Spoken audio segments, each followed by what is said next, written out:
Shalom, everyone. Welcome to this week's Living Torah, and of course, happy Thanksgiving. By the time this is actually out, though, Thanksgiving will probably be history, and you're trying to figure out, how did I eat so much turkey? Well, I figured out this year how to get out of that, and that's for this year. Kathy is actually in Colorado with our daughter and two grandkids. And so I'm going out to our son and daughter-in-law's house with four grandkids and a few other. I think the short people are going to outnumber us again this year. But in order for us to not eat too much turkey, we're having brisket. Okay, so that'll work. Probably make it up somewhere else along the way. So we this week is kind of a short week, as we did not do Life on Purpose. I'm not doing a broadcast with Barry this week because of people being scattered all over the place with family. But the Israel update scheduled for tomorrow morning. This is a day by day, and I just really encourage you to not allow this to become, well, just something that's going on as the media is doing. You know, at first it was pretty much wall to wall of the events that are going on in Israel. There's still hostages right now. As I looked at the news, there is a meeting tonight in Israel to discuss the possible release of hostages, and may that be so. But this is going to continue. This war is going to continue on, and this is not a time for us to just arbitrarily think, well, it's, because it's not being reported quite as much, nothing's going on. No, the rocket barrages out of Lebanon specifically, yesterday on Monday were horrendous. To see places like Kiryat Shimona, the cities up in the Galilee that are now dealing with this. The IDF looks like is doing very well in Gaza, and for anybody to, Israel has done in my estimation. I don't know that I would have had the patience to do what they've done. I know that they are trying desperately to find hostages. When those hostages are released, the reports of how they were treated, what was done to them, is going to be horrendous. Just prepare yourself for the stories of the barbaric nature of these. I don't want to call them animals because I don't want to insult the animals. These are demonic, controlled humans, I guess it would be, and humans is not really a good word. But keep up with what's going on. Don't allow it to just become something that's happening a long ways away, because I don't want to alarm anyone, but it's coming here. All right, it is coming to wherever here is for you, whether that is in South Africa or Europe or somewhere in the United States or Canada. It's coming here. It's just a matter of time. That is the beast called Islam. Now, we go to this week's Torah portion of Genesis, Bereshit, chapter 28, and it says, Yaakov went out from Beersheba and traveled toward Haran.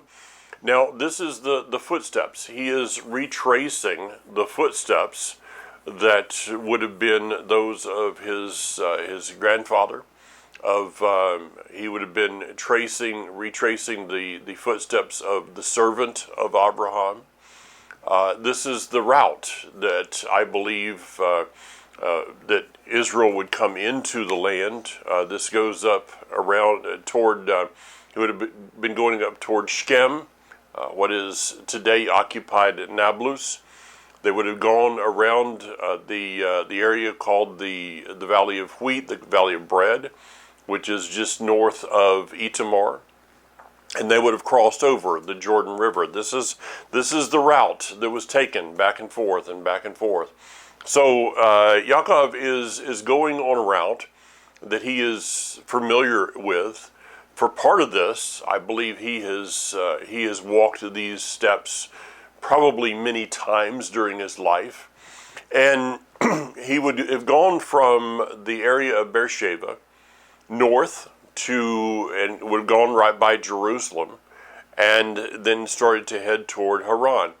Now, I know that the scripture tells us, and we can go over to the next page, and it says that after this encounter with the Almighty, that he names the place Beit El, or the house of Elohim, and it had up until this time had been called Luz, L-U-Z in English. And interesting that, and this will be something for later on, that Luz, the name, it occurs only a couple of times in Scripture, and it is translated as an almond tree, or in some translations, a hazelnut tree. So just keep that in mind as we follow through this. Now, I know I've been to Beit El. I've been to the place at Beit El that the golden calf was at, for the northern kingdom. They had placed the southern golden calf at Beit El, the northern one at Tel Dan.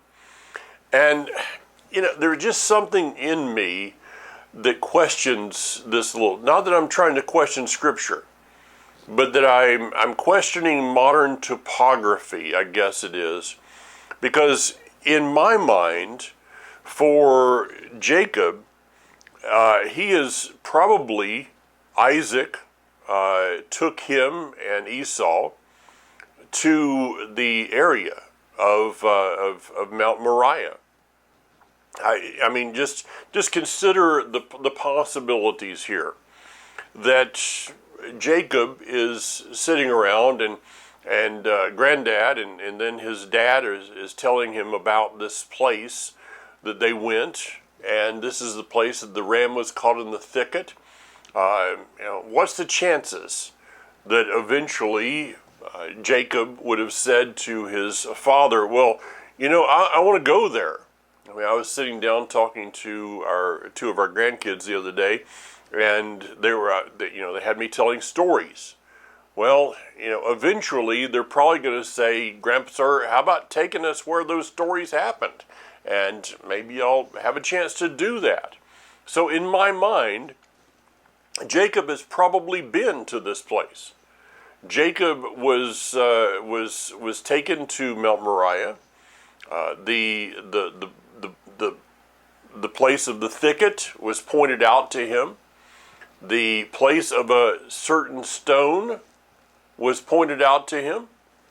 He was retracing his footsteps. And so when he leaves Beersheba and he goes to Haran, on his way to Haran, would he not have gone by there?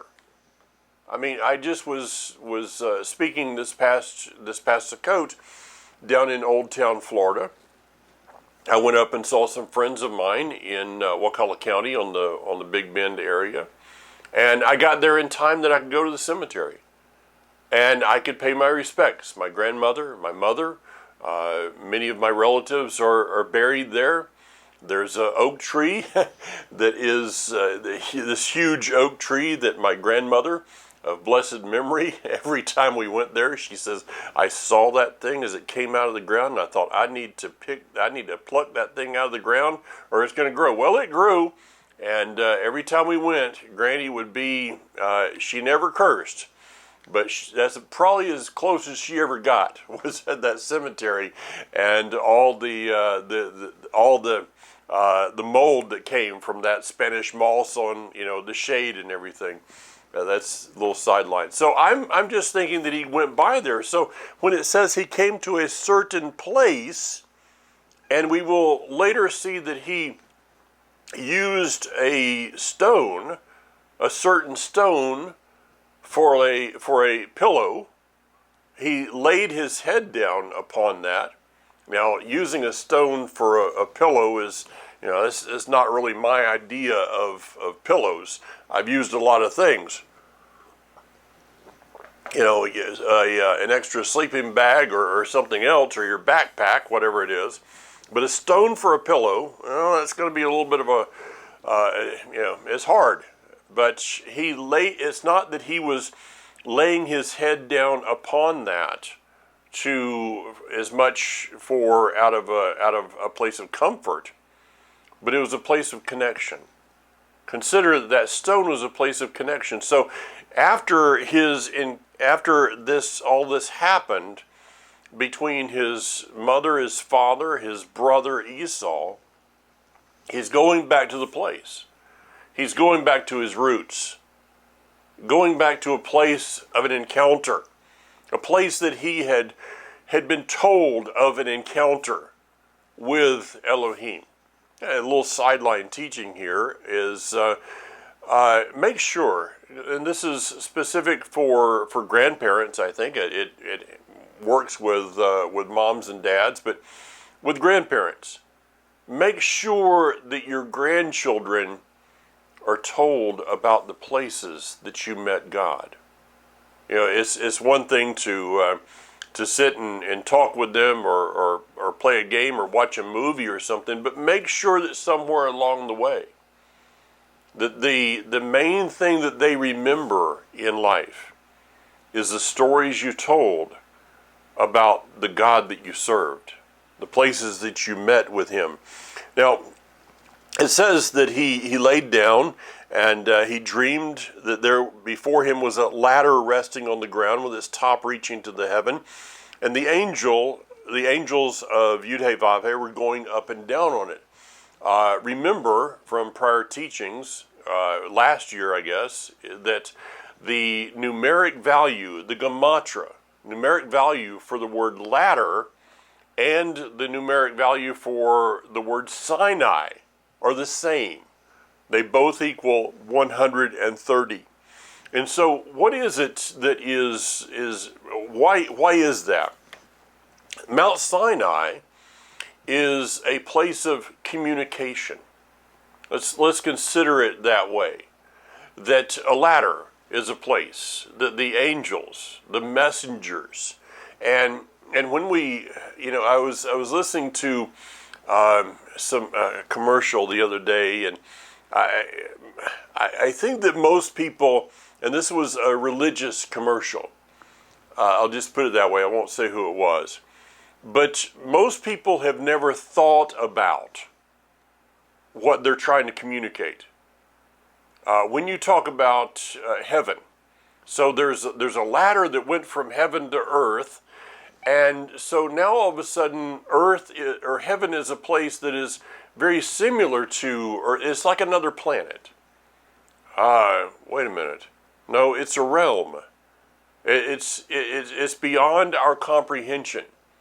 And so trying to communicate things sometimes, I think if we don't, how can I say this? Communicating things of Elohim should be very simple, but yet be very complicated. We should not make it too complicated, nor should we simplify it too much, because there's a whole realm behind it that is beyond our comprehension. Our conversation with someone about God, about Elohim, Yud-Heh-Vav-Heh, our conversation with someone about the kingdom, about what the reality of the heavenly realm, those conversations should bring forth questions, should bring forth a desire in someone to know more.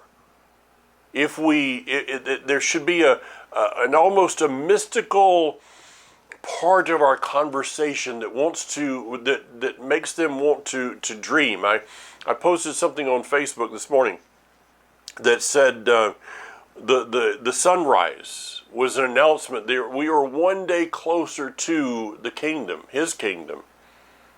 Well, maybe that would help a person to start dreaming. Now, I love to teach on the millennium, because you can throw things out there that make people dream, make people consider, make them think about. And that's how our conversations should be.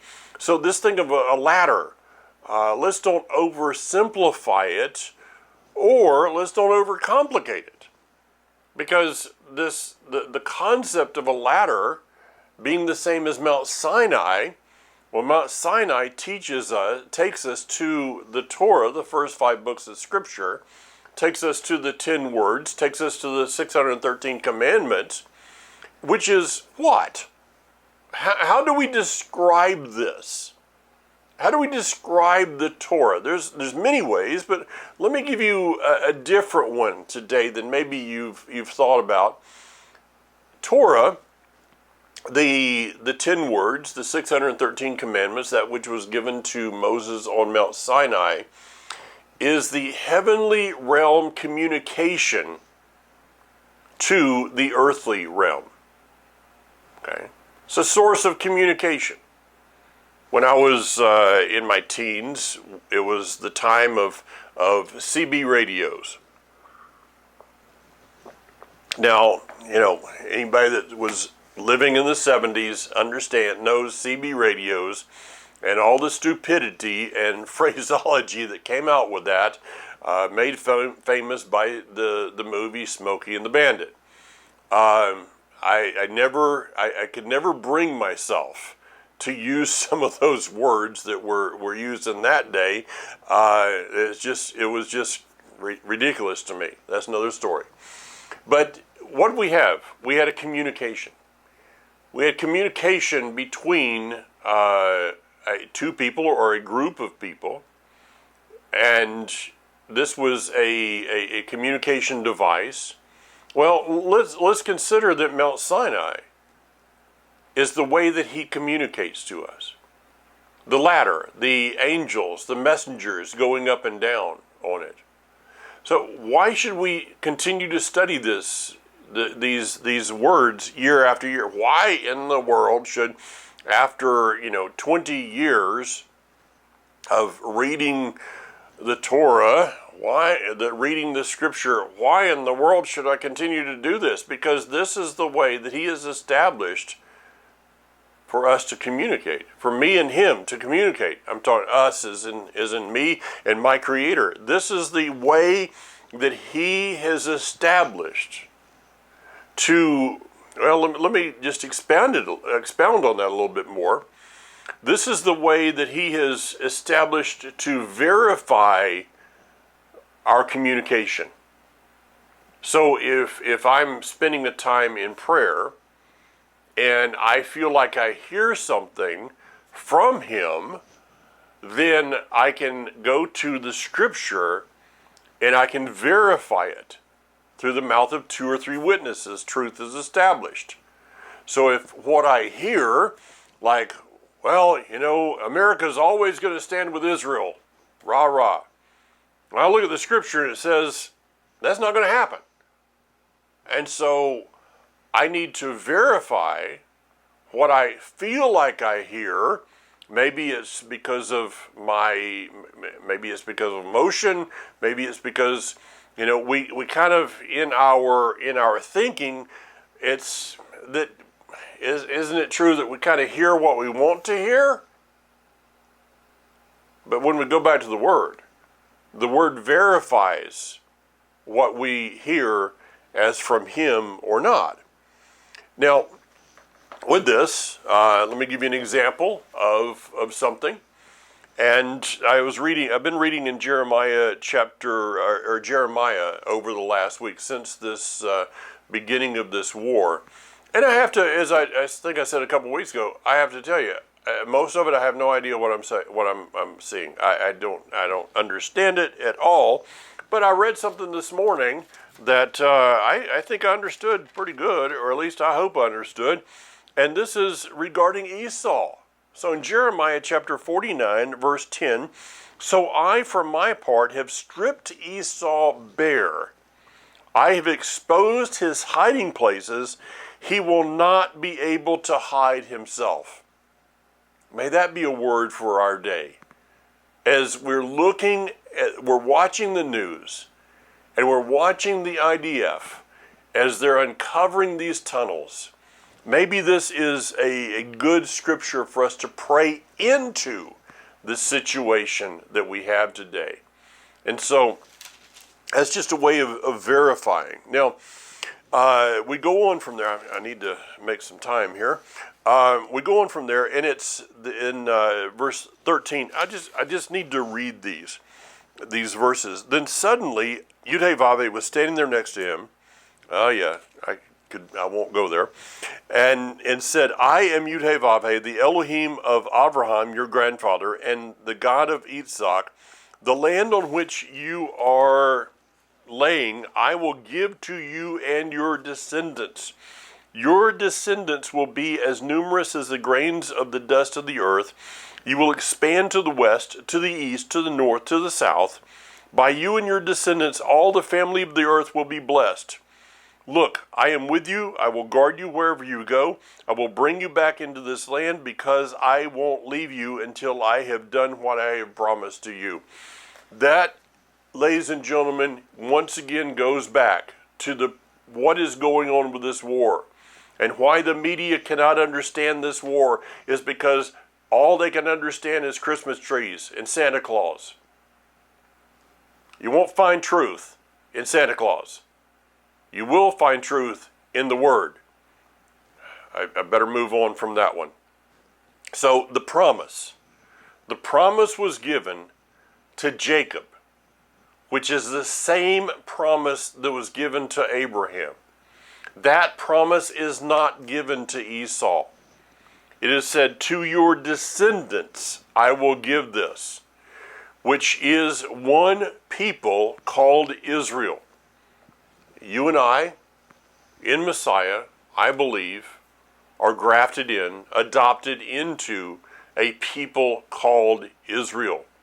Now notice that he did not give this promise to those called Baptists, or Pentecostals, or Charismatics, or whatever else it is. He only gave them to those who will identify with Jacob, which means we identify with Isaac, which means we identify with Abraham.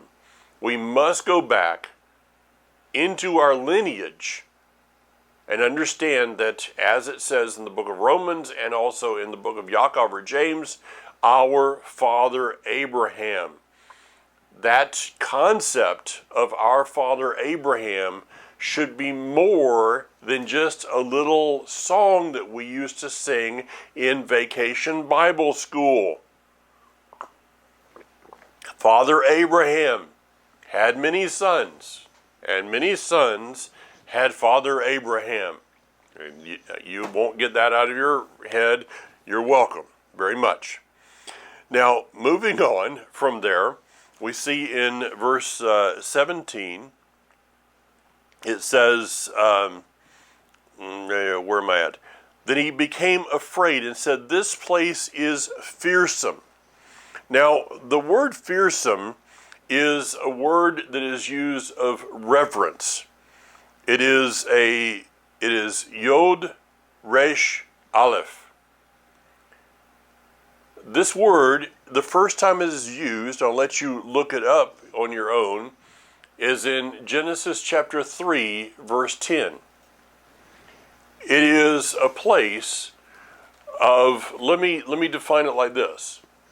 What Jacob was entering into was a place of the consciousness of the presence of Yud-He-Vav-He in his life. The same as we see with Adam in Genesis chapter 3, verse 10. He became conscious of the presence of Yud-He-Vav-He. At Life Assembly, most every week, not every week, but most every week, we light the menorah and we recite the seven, what's called the seven spirits of Yud-He-Vav-He from Isaiah chapter 11. The last one is the spirit of fearing Yud-He-Vav-He. Now, if we go into a bit of a prophetic study here, we would see that the seven kahal, the seven congregations, they're not churches, the 7 congregations that are revealed in Revelation chapter 1, 2, and 3, those congregations, each one of them had a need. And for the church, the congregation, I almost said it myself, the congregation of Laodicea, he said, I wish you were hot or cold, but because you're lukewarm, I'm going to spew you out of my mouth. Oh, coming into December, I could really go somewhere with that one, but I won't. You need to be one place or the other, folks. And what did Laodicea need? They needed a place of coming back to reverence, a place of the consciousness of the presence of Yud-Heh-Vav-Heh in their lives. If you and I will, in our daily walk, keep a consciousness of who He is, of where He is in our lives, it will affect our lives in a great way. Now, in verse 20, it is translated, it says in Yaakov took this vow, if Elohim will be with me and will guard me on this road that I'm traveling, giving me bread to eat and clothes to wear, it goes on from there. And then at the end it says, I'm just going to bring this out briefly, I will faithfully return 1/10 to you. The word if is, I actually have changed the word in my scripture. It can be translated if, but it can also be translated since, or when Elohim will be with me. I think probably the best translation is since. Now, can you imagine Yaakov standing there? He had just seen this ladder. He has declared this place the house of Elohim. He has set up this certain stone, which I think goes back to the binding of Isaac. And in this place, he says, well, if God's with me, I just can't understand. I couldn't see that. It would be like Moses standing there at the burning bush and going, well, I just don't know if God's in this or not. Yeah, since He is with me, I will go forth, and it's what I call, this is the scriptures I get for young adults, so the crisis of faith. That he is basically saying to the Almighty, you are right now the God of Abraham and the God of Isaac. But, I know that you're revealing yourself to me, but I'm not quite at the point right yet of trusting in you fully. So, since you're with me though, take me from here, and when you bring me back to this place, and you give me, food and clothing, you give me bread to eat and clothes to wear, well, as we look at the story, I mean, He's going to have a lot more than bread. He's going to have a lot more than just clothes to wear. It says, so that I return to my father's house in peace, then Yud-Heh-Vav-Heh will be my Elohim. He put the Almighty to the test. And you notice, as you read this, that He's not nervous. I'm talking about Elohim. He's not nervous about this. He's not like, well, how dare you challenge me? No, He's like, yeah, okay, you're up for the game, I am too. And he goes from there, and he says, and when I return to this place, I will give unto you 1/10. Now, for these, let me tone down what I was about to say there. I see people all the time, and I hear messages that come out about why tithing is not for our day. Because there's no priesthood, there's no temple. Let's see. At that point in time, there's no priesthood. Well, there's Melchizedek, There is no temple. There is no tabernacle because Moses is not alive yet to build it. So I guess that giving a tenth of what we own unto him is maybe something that spans more than just the temple. And for the, I will use the words, for the mental midgets that want to talk about it's only what I grow in my agriculture, well, it doesn't appear that Jacob is thinking that he's going to Haran and beginning to farm there. So the breakdown is this, that there are people that teach against giving unto, and I don't want this to sound self-serving, of course, but there are people that teach against giving unto ministries, unto your congregation, of tithing, that it is a tenth of what we own. And I know that there's the tithe to the widow and the orphan, and there's about Sukkot. I got that for the festivals. I got all that. But there is the first part of our income that I believe should be going to those who are, again, this sounds self-serving, doing a work of ministry. Okay, that sounds self-serving. I guess I'm not going to apologize. But for the mental midgets that want to teach against that, what are they doing? They're robbing you. They're robbing you of blessing.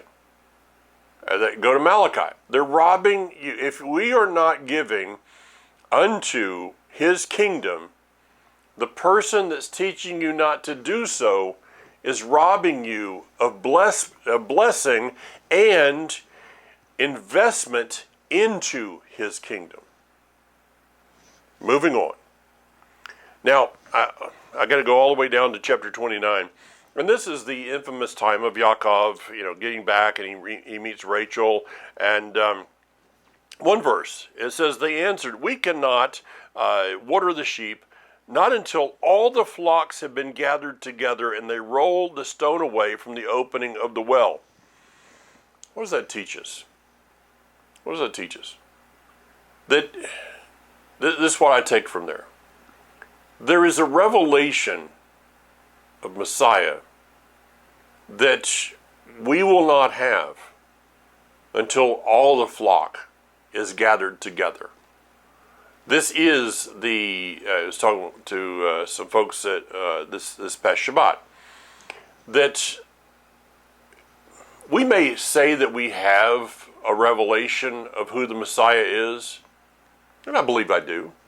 I mean, I see him as Mashiach ben Yosef. I see him as returning as Mashiach ben David. I can read Isaiah chapter 2 and see a little bit about his kingdom. I can read the other, Ezekiel in various places. I can go and talk to my brothers and sisters in Israel, and though we may not believe the same way regarding Messiah, I see that there is an amazing revelation that they have. And I have learned so much about who Mashiach ben David will be. I just kind of feel, and this is not an arrogant statement, I just feel like that I know who that's going to be, and he is revealed first of all in Messiah, son of Joseph. We'll talk about that more when we get to the story of Joseph, the account. But there is a place of revelation that none of us are going to have until all the flocks are gathered. When Jacob is standing there at the well with Rachel, will then meet Leah, and from the two of them we will see the servant girls. So Jacob holds, let me put it in King James terminology here, Jacob holds the seed of the tribes in his loins. Okay? This means that as dad, he has the life, the seed, that is within him that will fertilize 12 eggs, which will become the 12 tribes, which will become the kingdom, which will become the two kingdoms, northern and southern kingdom, which will, according to the prophets, one day come back together as one, which is the prayer of Yeshua in John chapter 17. Okay? So everything's there at the well. Everything's ready. We just have to have everything played out before us. And so this is, to me, prophesying about the 12 tribes are standing there waiting for the time that the manifestation of those 12 tribes once again standing at a well of living water, the revelation of, not just the revelation of, but the very presence of Messiah. In that day, ladies and gentlemen, let me give you a news flash. We are going to be astounded. We are going to be amazed. We are going to be overwhelmed with how much of the Messiah we didn't know. I look forward, you've heard me say, I look forward. The greatest thing to me about the kingdom is listening to the Messiah teach about himself. Think about that. Listening to the living Torah teach the written Torah, because in the beginning was the Torah, and the Torah became flesh and dwelt among us. And so this, I mean, there's where it breaks down for these people that would say, as I did at one time in my life, the law is done away with, the Torah is done away with. Well, then the revelation of Messiah is done away with, and you can have Santa. I just as soon have the revelation of Messiah. Just, that's just kind of for me. I remember, I just was thinking about this morning for some reason. Those who have wrongly said that the Torah was nailed to the stake. Well, that means the Torah was resurrected 3 days later. So people got to eat pork for 3 days, I guess. I don't know. All right, moving on. World events today. World events are directing us to the well. World events are directing us to the well. World events are directing the 12 tribes, the two houses of Israel, the two sticks of Ezekiel chapter 37. World events are bringing us back, bringing us together as one for a revelation of the Messiah. So if somebody wants to ask you, what is everything in the world about today? Is very simple. It is about bringing his family together as one for an astounding, overwhelming revelation of his Messiah upon this earth. Wow. Now, of course, we bring in the guy Lavan. I don't like this guy. I really don't. And I don't really like to teach on him very much. Lavan, as I said before, his name means white. He's a jerk, is what he is. He's a liar. He's full of deception. He is a false purity. He is a whitewashed tomb. We can go on from there. Lavan is someone that's in this thing for one person and one person only, and that is Lavan. Of what can I get out of this? Now, this is the 12 tribes coming forth in the diaspora. I'm not going to teach this week specifically on each one of the tribes and the boys and all the stuff of our forefathers and our foremothers, and we did have foremothers, yes. That was supposed to be a joke. It is the beginning of the most dysfunctional family that has ever lived on the planet. You've got 12 boys that, as we read on, we will find out that because of the foremothers, I mean, you got the mandrakes, those are not male ducks.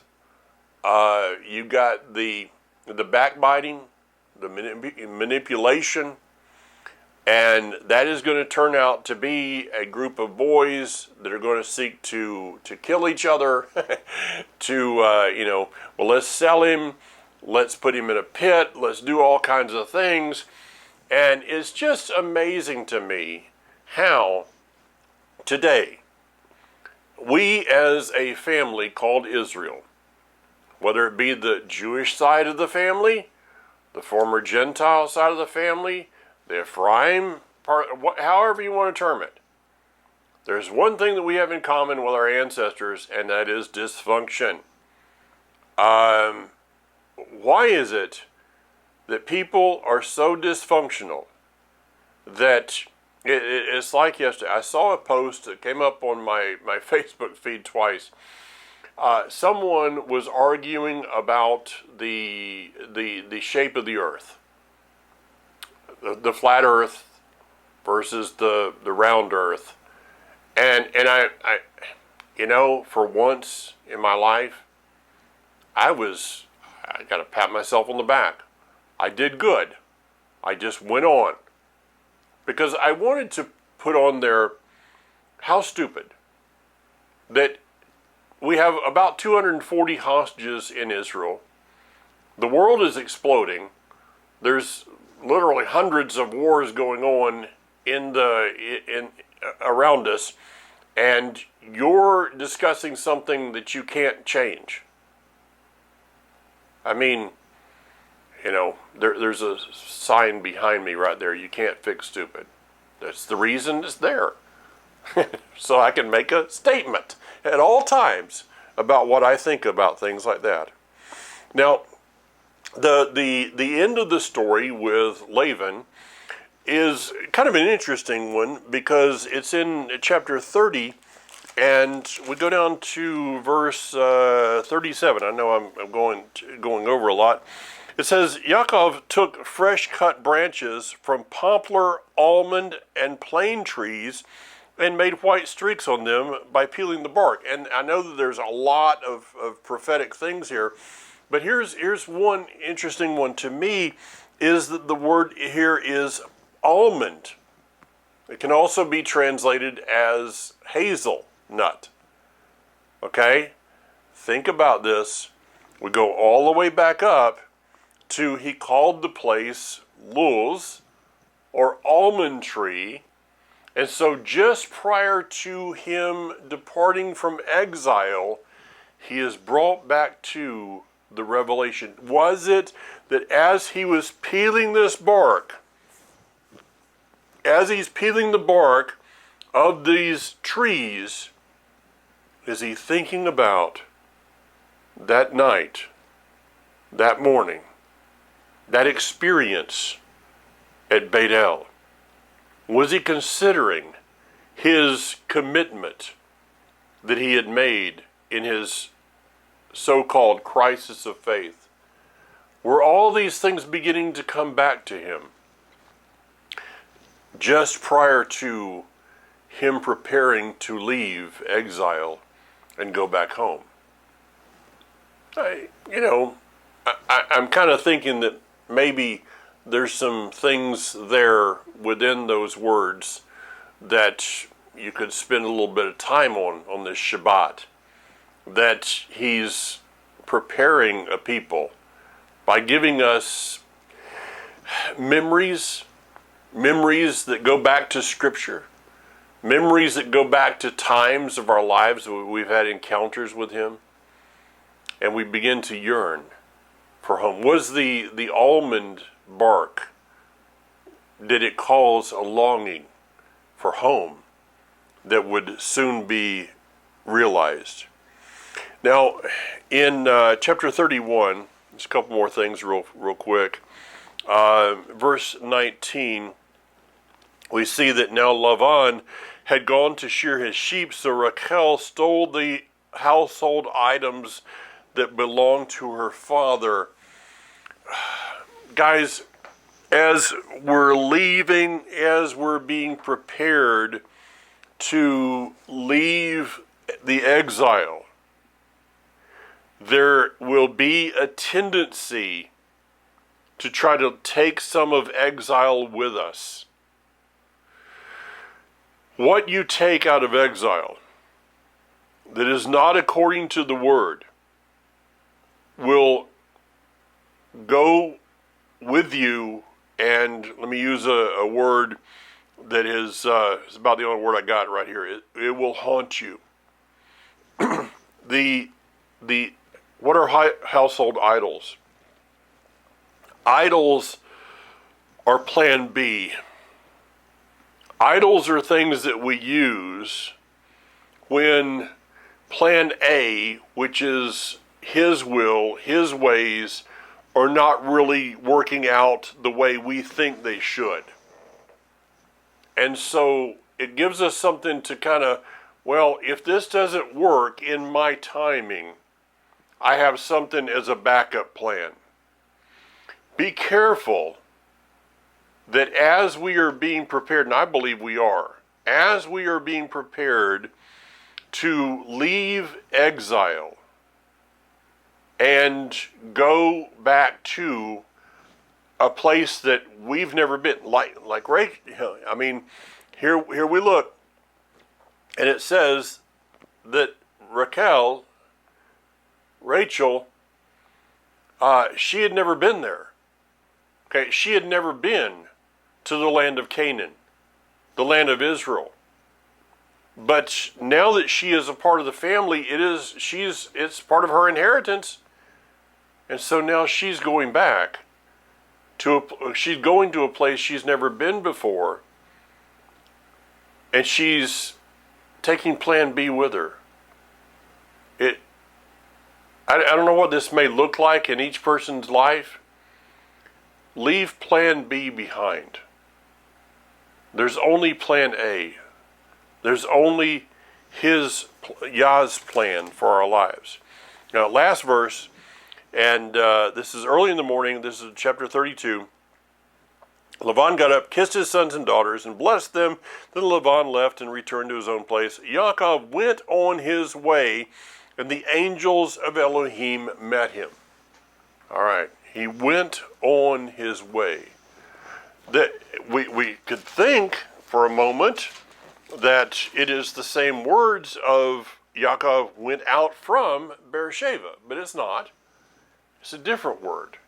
It's actually two words. Halak Derek, I believe it is. Halak Derek. I'm way off of my memory right there. But there's two different words that are being used. The word in chapter 28, verse 10 that we start with is he started his walk.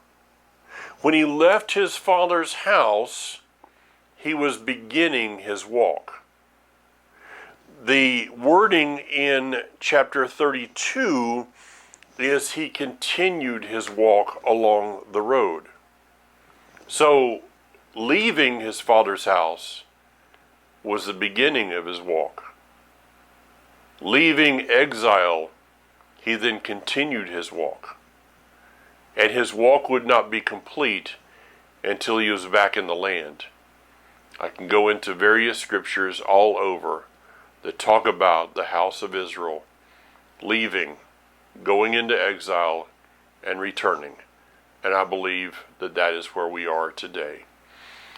Shabbat Shalom, Shabbat Tov, have a blessed, prosperous week. Bezrat Hashem, God willing. See you again next week. And until then, pray for the peace of Jerusalem. Pray protection over the IDF, the people of Israel, the land of Israel, that they and us would have one thing in common. We would be strong. Yivarechecha Adonai v'yishmarecha.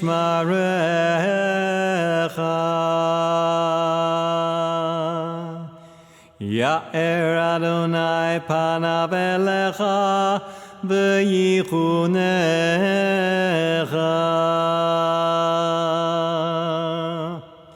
Yisa Adonai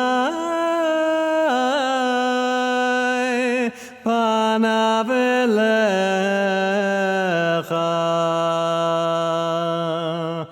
v'yasem lecha shalom.